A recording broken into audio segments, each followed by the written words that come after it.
Morning বন্ধুরা। এখন ভোর ৫টা বাজে, আমরা উঠে পড়েছি। তো আমরা আজকে ২৭ তারিখ। কালকে আমরা দুপুরবেলায় চলে এসেছি তরোয়া থেকে পেঞ্চ, প্রায় ২৮০ কিলোমিটার বাই রোড। আমাদের যে সঙ্গে গাড়ি ছিল, সেই গাড়ি নিয়ে আমরা চলে এসেছি। এখন আমরা ঢুকবো, একটু পরেই আমরা সব রেডি হয়ে বেরোবো। এখন আমরা ঢুকবো পেঞ্চের সেই বিখ্যাত তুরিয়া গেটে। তো এবার তুরিয়া গেটের ভেতরে আমরা কোর সাফারিতে যাচ্ছি। তো কোর সাফারিতে কি পাই না পাই সবটাই আপনাদের দেখাবো। তো চলুন, আমরা রেডি হয়ে দেখা হচ্ছে গাড়িতে। আমরা তুরিয়া গেটের সামনে গিয়ে আপনাদের সঙ্গে আবার ভিডিও অন করি। তো চলুন, দেখা হচ্ছে তুরিয়া গেটে। তো বন্ধুরা, আমরা চলে এসেছি পেঞ্চের তুরিয়া গেটের সামনে।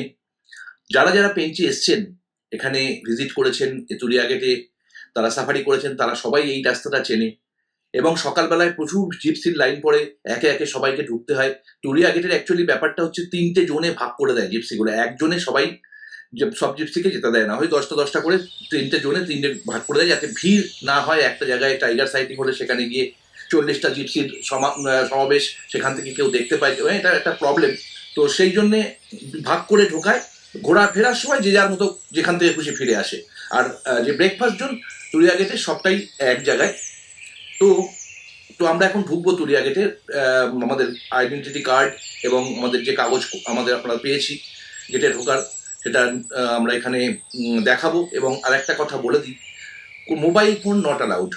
মোবাইল ফোন এখানে ইউজ করতে দেবে না। আপনার মোবাইল ফোন নয় গাড়িতে, যে গাড়িতে করে আপনারা গেটের সামনে গেছেন সেখানে রেখে যান, নয় হোটেলে রেখে আসুন। আর না হলে আপনাদেরকে মোবাইল ফোন জমা দিতে হবে গেটেতে। আপনারা যখন ফিরবেন তখন মোবাইল ফোন আপনাদের আবার দিয়ে দেবে। এই একদম সেটা সিকিউর, কোনো চাপ নেই। একটা বাক্সের মধ্যে করে মোবাইল ফোনটাকে ঢুকিয়ে তালা দিয়ে বাক্সটা আপনাদের জিপসিতে দেবে। তালাটা কিন্তু, চাবিটা কিন্তু থাকবে তাদের কাছে। এবং যখন আপনি ফিরবেন তখন আপনার চাবি খুলে আপনার বাক্স, ওই আপনার গাড়িতে থাকা বাক্স থেকেই আপনার মোবাইল ফোন আপনাকে দিয়ে দেবে। তো এই হচ্ছে তরোবা আর পেঞ্চের মেন গেটের গুলো। কিছু কিছু বাফার জোনে মোবাইল নিয়ে ঢুকতে দেয়, কিন্তু এখন আস্তে আস্তে সেগুলোও বন্ধ করে দেওয়া হচ্ছে। তো চলুন বন্ধুরা, আমরা ঢুকি সেই বিখ্যাত তুরিয়া গেটে। আমি এর আগে দুবার এসেছি, আমার জীবনের অনেক অভিজ্ঞতা আছে এই তুরিয়া গেটের। আজকে আবার বহুদিন পর এই তুরিয়া গেটের সামনে এসে আমার ভীষণ ভালো লাগছে। দেখা যাক কি কি পাওয়া যায়। এই পেঞ্চের তুরিয়া গেট ব্যাঘ্র সংরক্ষণাগারের মূল কোর জোন বা প্রবেশের সিংহদুয়ার বলা যেতে পারে। এটি সব থেকে বিখ্যাত গেট পেঞ্চের, যেটা দিয়ে প্রবেশ করলে আপনি জঙ্গলের সমস্ত ফিল, সমস্ত কিছু দেখতে পাবেন। এটি মধ্যপ্রদেশ এবং মহারাষ্ট্রের সীমানার কাছাকাছি ৪৪ নম্বর জাতীয় সড়কের কাছে অবস্থিত। খোয়াশা বলে একটা গ্রাম আছে, সেই গ্রামে এই যে পেঞ্চ যে জঙ্গলটা, সেটা খোয়াশা গ্রামের মধ্যে পড়ে।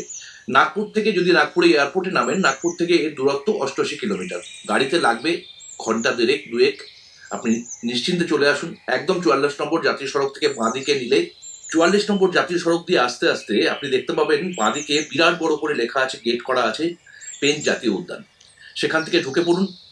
ঢুকলেই আপনার মনে হবে জঙ্গলের মধ্যে ঢুকে পড়েছেন। দুদিকে জঙ্গল, মানে বাফার এরিয়া। এবার ৫ কিলোমিটার ৬ কিলোমিটার আসুন, এসে আপনি যেখানে বুকিং আছে সেখানে সেই প্রচুর রিসোর্ট আছে বাঁদিকে ডান দিকে। আপনারা সেই রিসোর্টে আসুন, ফ্রেশ হন। তারপরে আপনাদের সাফারি অনুযায়ী আপনাদের জিপসি আসবে, সেই অনুযায়ী আপনারা পেঞ্চের জাতীয় উদ্যান সাফারি করুন, ভালো লাগবে। তো চলুন, এখন আমরা আমাদের সামনে কিছু স্পটেড ডিয়ার দেখতে পাচ্ছি, আপনাদের দেখাচ্ছিও সেটা। তো চলুন আগে দেখি কি পাওয়া যায়।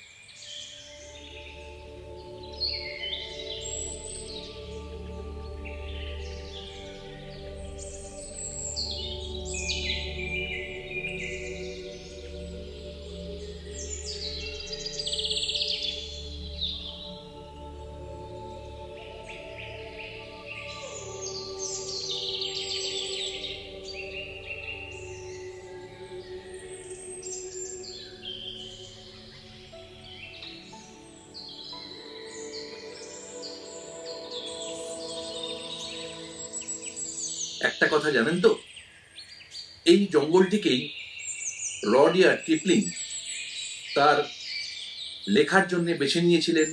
এবং এই বনাঞ্চলটিকেই রডিয়ার্ড কিপলিং তার বিখ্যাত বই দ্য জঙ্গল বুক এর পটভূমি হিসেবে, যা মোগলি এবং শের খানের কাহিনীর জন্য ভীষণভাবে বিখ্যাত। আমরা সবাই দেখেছি মোগলি। তো এই জঙ্গলের পটভূমিকা ঘিরেই সেটা হয়েছে। আপনি যদি এখানে আসেন, এখানকার জঙ্গলের ফিল আপনি যখন ঢুকবেন বা জঙ্গলে ঘুরবেন, আপনি যদি জঙ্গল বুক দেখে থাকেন, জঙ্গল বুকের প্রতিটি কোণা কোণা আপনার মনে হবে এই তো এখান থেকে তো শুটিং হয়েছে, ওখান থেকে তো শুটিং হয়েছে। পুরো ব্যাপারটাই এই জঙ্গল বুক গল্পটি এই জঙ্গলকে নিয়ে হয়েছে। তো সেই জন্য আরো বিশেষ করে আকর্ষণ আমাদের লাগে। আমাদের জঙ্গল বুক আমাদের সবার কাছে ভীষণ ফেভারিট। তো বাঘ দেখার জন্য এই জোনটি সব থেকে ফেভারিট। এখানে চিতাবাঘ এবং রয়্যাল বেঙ্গল টাইগার একসাথে দেখা যেতে পারে যদি আপনার খুব ভাগ্য ভালো থাকে। বিশেষ করে এই অঞ্চলের বনভূমি মূলত পর্ণমোচী ও পাতাঝরা শুষ্ক বনাঞ্চল এবং ঘন সেগুন, টিকউড।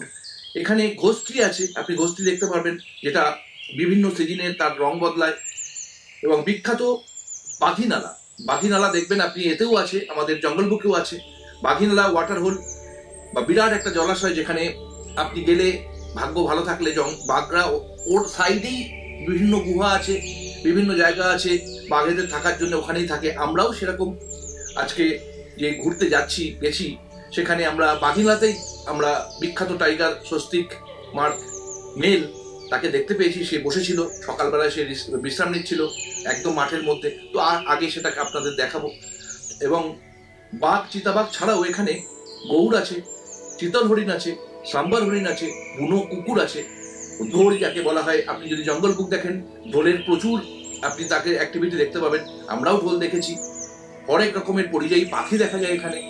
তো এই হচ্ছে মোটামুটি পেঞ্চের বিবরণ। মধ্যপ্রদেশের বন দপ্তরের অফিসিয়াল পোর্টালে আপনারা যান, তার মাধ্যমে জিপ সাফারি অগ্রিম বুকিং করতে হয়।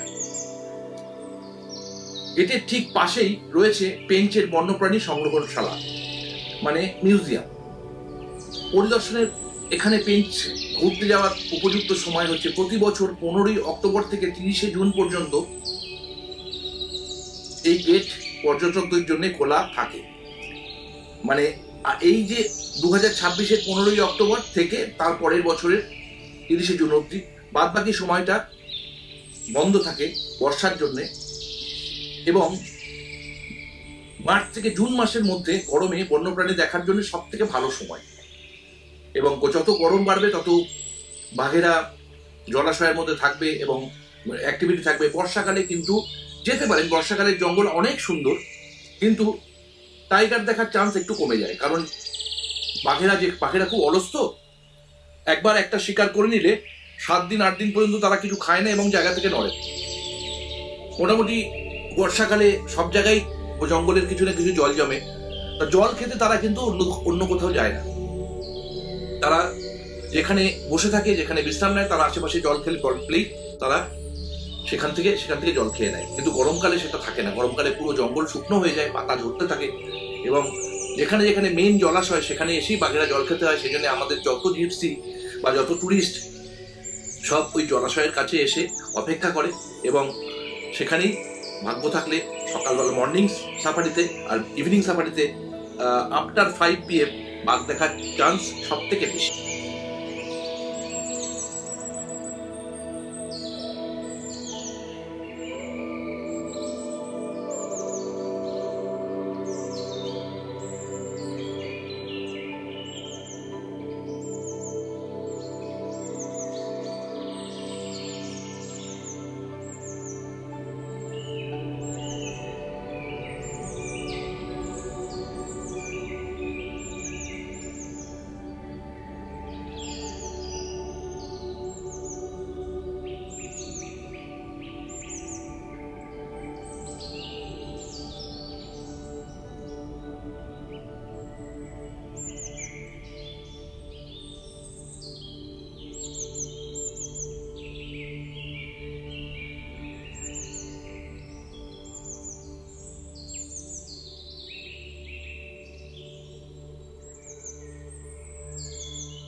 তো বন্ধুরা, আমার ভিডিও যদি সত্যি ভালো লাগে আপনাদের, তাহলে বন্ধুদের সঙ্গে অনেক শেয়ার করুন, যাতে আমার পরিবার, বন্ধু পরিবার আরো বাড়ে, এবং তার সঙ্গে আমার চ্যানেলটা সাবস্ক্রাইব করুন।